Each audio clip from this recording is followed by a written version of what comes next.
Welcome everyone to season 6, week 6 of Kidlit International.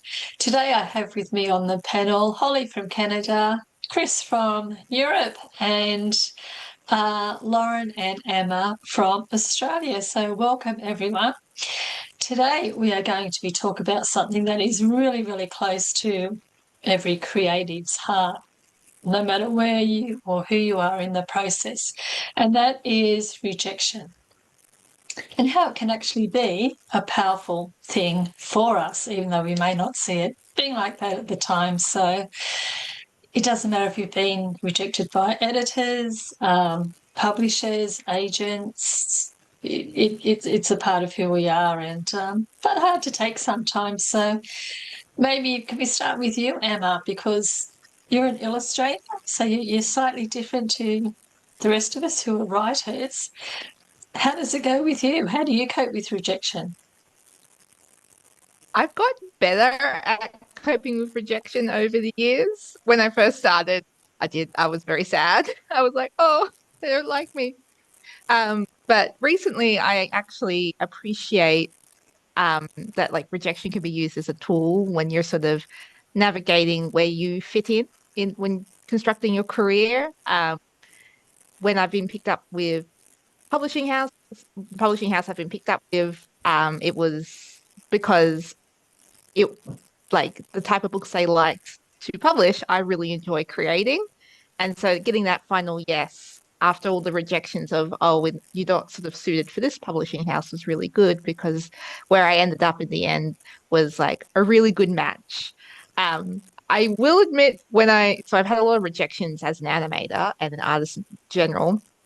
When I started getting rejections in like the kidlit world and the publishing world, I actually got really excited because I used to get just silence, but then I got rejections and I'm like, they noticed me. They looked at my stuff. I've been noticed. So it is kind of nice, even if it's a rejection, to get at least like some closure, some feedback of Yeah, your work has been received and looked at and considered. Yeah, it's a muscle.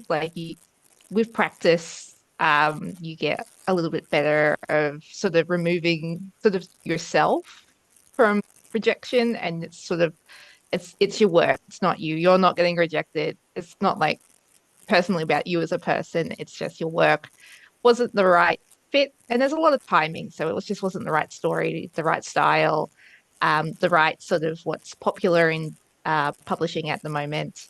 A few things sort of have to line up sometimes to get that yes. And when you do, it's really wonderful, and it's normally like the opportunity that suits you best. And I think that's really good. yeah, yeah. I love that you turn it into a positive, and it's better than silence because yeah, you do have that closure, and yes, they have recognised you, and that's a beautiful thing. Chris, what's your experience with rejection? It's been my entire career in many ways because even when you send out a press release, not everyone is going to cover it. So you kind of almost get used to it. But there are some really easy tools to get used to. I see online so many times authors going, "Oh, this is my perfect agent," and I didn't hear from them. Yeah, that's because you don't have any kind of relationship with them. You've read their blurb on a website. That doesn't make them your perfect agent. It makes what you're reading make them seem like your perfect agent, but it's the way you're reading it. You've got to have the mindset of the way everything in life works is all about building those relationships. So whether it's with a journalist, an editor, an illustrator, a publisher, the chance of walking in and just finding the perfect person like that don't happen in any form of life, whatever some people try to claim. Um, so you need to either do loads and loads of research of, right, what are the other authors this agent works with or this publisher works with? Exactly as Emma was just saying, of actually, yeah, this was the publishing house that fits what I do, and doing all that research on the other books they've published. That's exactly what we have to do. And if we do that, we're actually going to get less rejection. We do live in a world where, as authors, in the same way as actors, rejection is part of the game. and we have to accept that. And it's not always easy. You can't build yourself up going, oh, this is going to be perfect, and then knock yourself right back down, because it's going to affect not only your writing but your whole life. It's kind of, if things happen, they happen. It's difficult to be quite that level-headed, and none of us actually are. But if you get too overhyped, what I've seen people do when they've been rejected by either a publishing house or agent they thought was perfect is go out there and send letters off to 100 different publishing houses and agents. That is not a solution. All that's going to do is get you 100 rejections, because you're not focused and you're not looking at the right ways of dealing with it. So you do have to have, it's the same as looking for a job. You've got to look at, actually, does that fit me? Is that what I want to do? And it goes across all walks of life. So I think the best way of coping with the whole rejection side of it is do the research.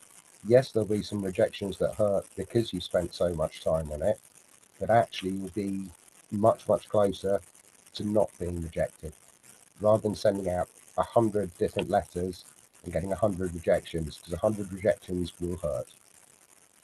Yeah, those relationships are, really worth nurturing and working on. And yeah, excellent advice there, Chris. Holly, what's your experience?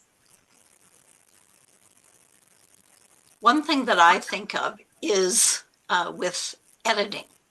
So when you've submitted some writing, I remember that very first time having someone edit work, and just how, just waiting for that to come back, that feedback.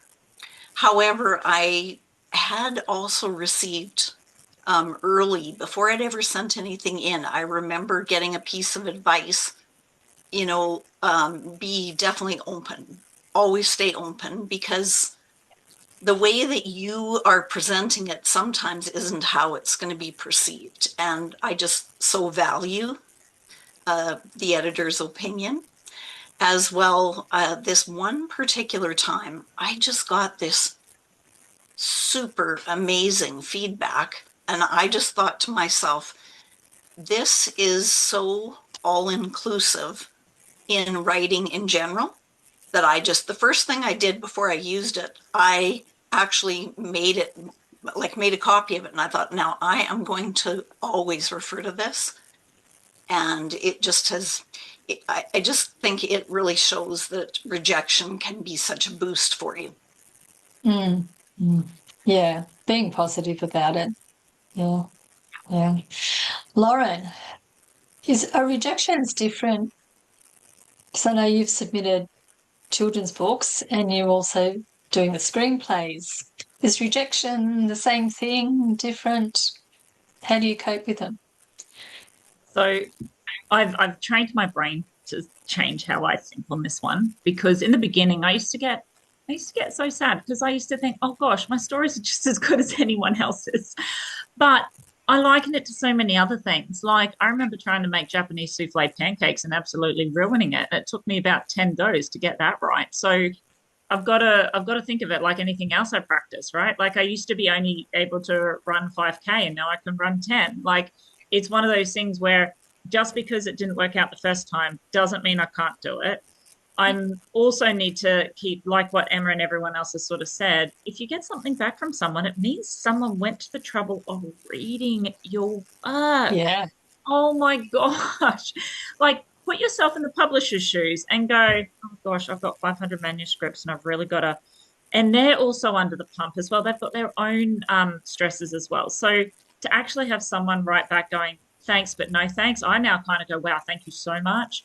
But it also means that I've stayed in the game, because think about it, like, it's so easy to not stay in the game. It's so easy to give up. And if you keep going, and you might write that story 5 different ways because someone told you to write it this way, or it sounds better third person, or it sounds better in prose, it sounds better in run. It just means you're learning to do all that too. And I wouldn't swap the relationships I've made along the way for anything, because I think it shows something to a publisher or a publishing house, film studio, everyone, that you're willing to work with them too. It's Yeah. how you accept that no. Because some of my best relationships in this industry are from people who've said no to me multiple times, but I keep coming back, being open, going, "Hey, I've thought of this. What do you think?" Um, they actually appreciate that too. Yeah. Yeah. Because you are turning it around. You're thinking about outside the box, and you're giving them something different to think about that they may not have thought Yeah, about. Yeah. and Yeah. we're talking about rejections, right? And how the no feels. But sometimes when you do get a yes, but you have to wait for that contract because they can't do it this year, but they can do it next year. That the yeses don't always look like the yes you think as well, right? A publishing house might go, yes, we love this, just not right now. Just can we wait on this one? You've got to be open to your yes looking different as well. Does it make sense? Yeah. Absolutely. And I think too, new authors don't realise, especially when they're looking for traditional publishing, and I guess I am targeting the new authors here, they don't realise that a traditional publisher can say yes, but it can take 3 years to produce your book. So I really get, and I think all of us here get what you're saying when that yes doesn't quite look like what you think it's going to look like. And yeah, Yeah. yeah, and Yes. that's really important to remember. Yeah. Yeah, absolutely. But it's all positive. Everything, Yeah. every interaction is positive because if you're still interacting, that means you haven't quit, you haven't given up, you're still here. Yeah, absolutely. Absolutely. And I think, we've all felt that heartbreak initially as writers when you send things off. And I guess I think I agree with you, Emma. It's the not hearing back that is the hard part. If you get a response, even if it does take a little while to come through, it is like we've all said, someone's actually looked at my stuff. And that's a really important thing, and that's a positive. So yeah, um, really, really, really important things. I think we've said here: persist, keep building those relationships, turn it around, so it's always positive. Emma, have you got anything else to add? Rejections. Yeah, I feel like when something I've done recently was when because I keep coming back to the you don't know what you know, and sort of I feel like it's really valuable, even if that manuscript didn't go anywhere or it got rejected or you decided to shelf it, like it's always so good to like see something through. There's a lot of value in how much learning you get with writing and finishing a manuscript or, you know, creating in between. Like, don't let waiting for that yes, like, have you like stuck in place, like, like frozen in time, because you're going to keep becoming a stronger artist in between the no's and the yeses. Yeah. And I recently went back and through my emails when I was tidying them up and looked at some of my first like emails, like submissions, and I was like, I'd say no to you too. They were. I was like, oh no, I hope they don't.